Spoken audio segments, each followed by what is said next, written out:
Mama, Mama, just see what I have drawn. Isn't it amazing? Isn't it beautiful? Just go straight back to your study table. This is not the time to draw all such things. It is sheer wastage of time. Your academics are more important. Pay concentration on it only.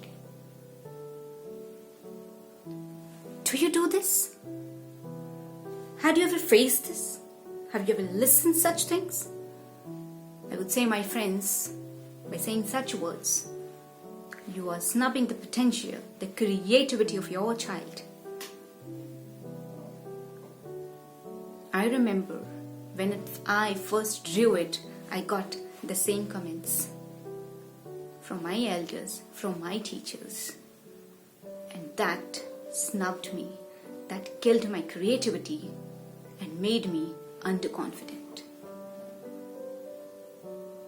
But now, when I understood what is creativity and how I can be creative and how I can grow creative confidence in me, I would like to share my secret with you all. How you can build it and how you can rock your creativity. I'm here to share this with you. So the first step to understand or to start building your creative confidence is that I can and I am creative. I know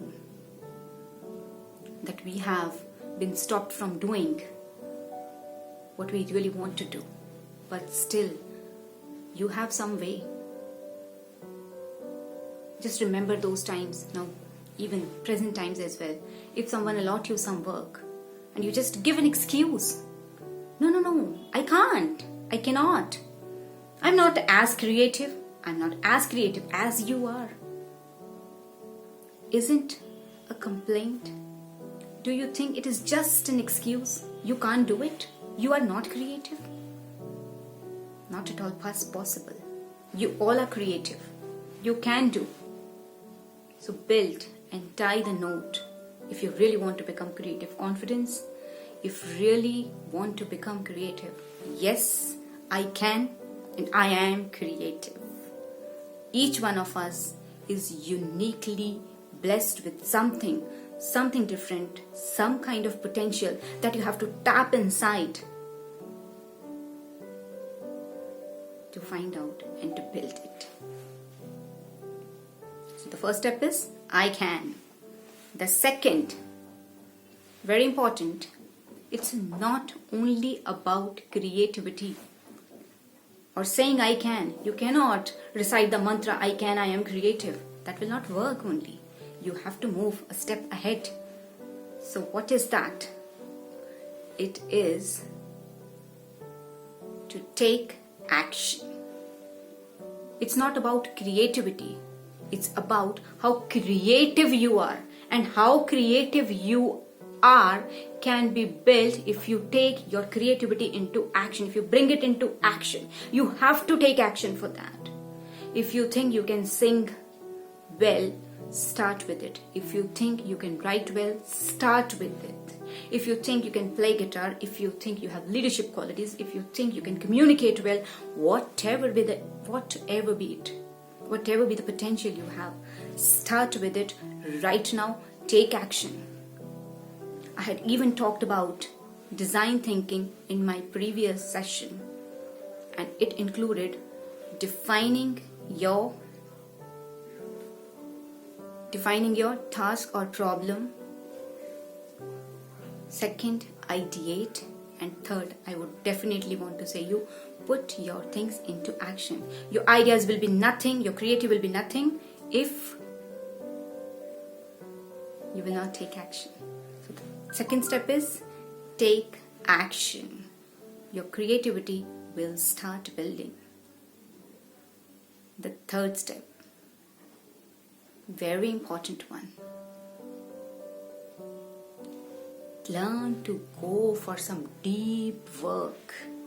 You know, the kind of work we are doing these days is actually shallow. I can do shallow work, and I do a lot of shallow work.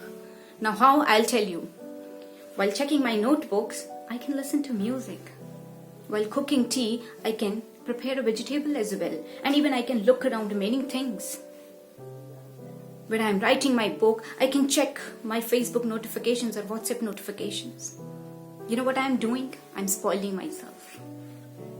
But by just doing this kind of shallow work, it will not produce any result. A few days back, I was reading a book. The book was really explaining me about the kind of deep work we should go into so as to produce world-class results.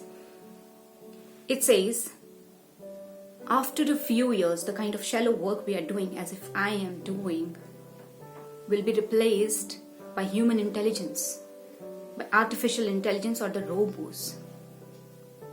It may be possible that today we need a yoga teacher, but after 10 years, there will be no vacancy for the same, because we will have apps.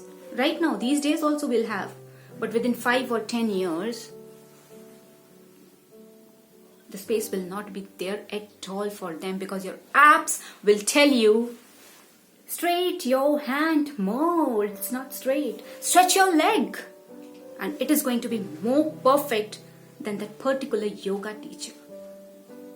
So go into more and more kind of deep work. The world-class work produced by people, Bill Gates, J.K. Rowling, and many other like this, just because they focus, they concentrate, they sharpen their skills. Sharpen your skills. This is the right word. If you really want to really become creative, find that creativity, take action, and then go for some deep work for it. Means when you work on it, work with full concentration and focus. That will help you to sharpen your particular creative skill. The fourth one. What's the fourth one? And that is really important. Build your skill day by day.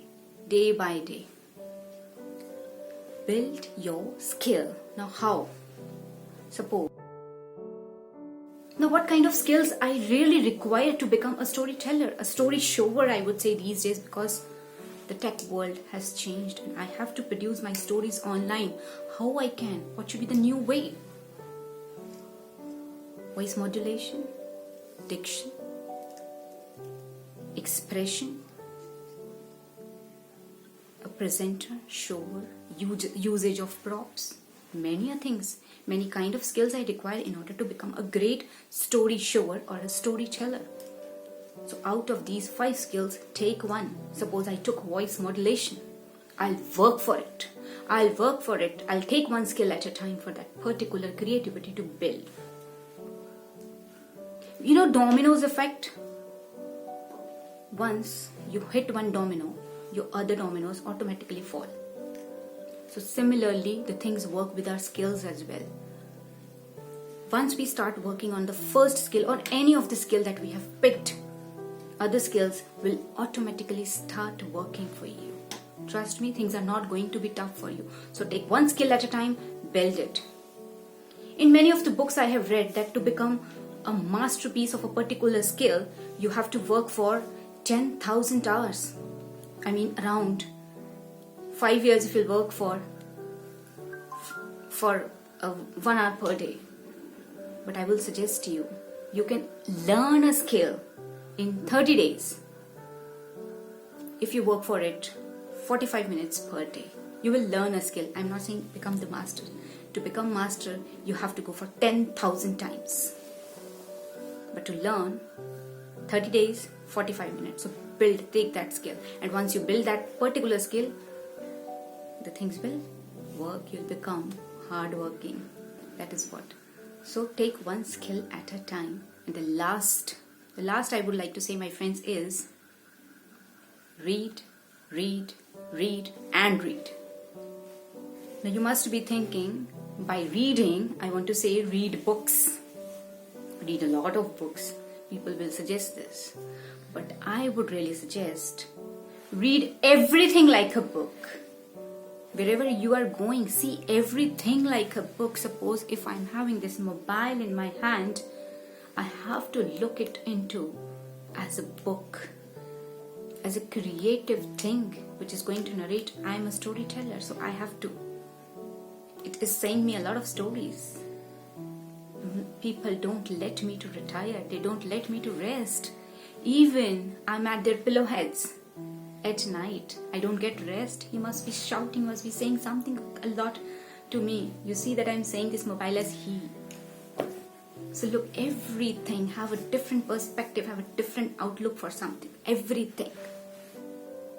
Be inquisitive. Ask questions. This is called as reading. If you're not asking questions, if you're not inquisitive, you're killing something inside you. You're betraying yourself. So to learn something, don't shy off in asking questions. Keep asking. And this way, you will build your creative skills. It says, what you know is more dangerous than what you don't know. Because creativity can be built, knowledge can be built. But what you really know for sure, you are into that mindset, you'll really find it tough to come out of that comfort level. As if I told you, if you very well know, no, I can't do. Build a mindset, I can. Don't hook yourself to certain things. See everything from a new perspective. Be inquisitive. Ask questions. Read everything. If you really want to be creative, you need not to stop yourself. And then the last I would say is keep walking. Keep doing what you are doing. Don't stop yourself at all. So what are the things that we had discussed today about building our creative confidence is, first of all, I have to accept I can and I am creative. The second thing is, it's not all about creativity, it's about taking actions as well. Your actions will prove you. Your snubbed potential will bring only negative traits in you. You know why we are jealous of other people, those are doing good? Because we know, yes, we can, I can. It's not because that person is growing or doing something. It's because I know I can do the same he or she is doing, but I'm not doing. So your action is important. It is proven by psychologists. We are jealous because we have some snubbed potential inside us, some snubbed creativity inside us. The third step I told you all is deep work. Focus, concentrate what you're doing. Spend 15-20 minutes per day. Not more than that, I'm asking you. You'll build some kind of thing. You'll be pro. Just sharpen your skills. The fourth one, take one skill at a time. For a particular skill, divide your skills into different parts and take one skill, start building it. I told you that you just require 20 hours to learn it. If I really want to learn guitar right now, I just have to practice 45 minutes per day, and within 13 days, I'll learn guitaring. I may not be the master, but I can learn. So this way, keep doing. The fifth one is read. Take everything, read everything like a book. Look something, everything I would say, with a new perspective. Ask questions, be inquisitive. And the last is keep walking. When you understood that this is my potential, this is where I'm creative, don't stop yourself. Not at all. Hope you got it. And with that, I'll come in the next session with storytelling. Bye-bye all of you. Take care. See you next Thursday right at 8 p.m.